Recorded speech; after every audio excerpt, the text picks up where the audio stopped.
Hello, എല്ലാവർക്കും നമസ്കാരം. ഇന്ന് ഞാൻ മത്തങ്ങയും കൊണ്ട് വളരെ എളുപ്പത്തിൽ ഉണ്ടാക്കാവുന്ന ഒരു മെഴുക്കുവരട്ടി തയ്യാറാക്കുന്നത്. അതിനായിട്ട് ആദ്യം തന്നെ ഒരു പാൻ അടുപ്പത്ത് വെച്ച് എണ്ണയൊഴിച്ച് കടുക് പൊട്ടിക്കുക.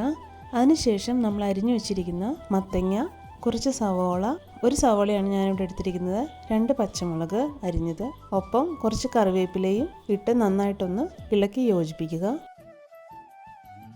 അതിനുശേഷം ആവശ്യത്തിന് ഉപ്പ്, കുറച്ച് മഞ്ഞൾപ്പൊടി, കുറച്ച് മുളക് പൊടി, കുറച്ച് മല്ലിപ്പൊടി ഇത്രയും ഇട്ട് നന്നായി ഇളക്കി മൂടി വെച്ച് വേവിച്ചെടുക്കുക. ആവശ്യമുണ്ടെങ്കിൽ കുറച്ച് വെള്ളം കൂടി തളിച്ചു കൊടുക്കാവുന്നതാണ്. നമുക്കിതൊന്ന് മൂടി വയ്ക്കാം. ഇപ്പോൾ മത്തങ്ങ നന്നായി വെന്ത് വന്നിട്ടുണ്ട്. ഇനി അത് നന്നായിട്ടൊന്ന് ഇളക്കി യോജിപ്പിക്കുക. അപ്പോൾ നമ്മുടെ മത്തങ്ങ മെഴുക്കുവരട്ടി തയ്യാറായി. നമുക്ക് ചൂടോടെ തന്നെ ചോറിന് കഴിക്കാം. പപ്പായ മെഴുക്കുവരട്ടി ഉണ്ടാക്കുമ്പോൾ ഉള്ള ഒരു ടേസ്റ്റുമായിട്ട് ഇതിനൊരു സാമ്യമുണ്ട്.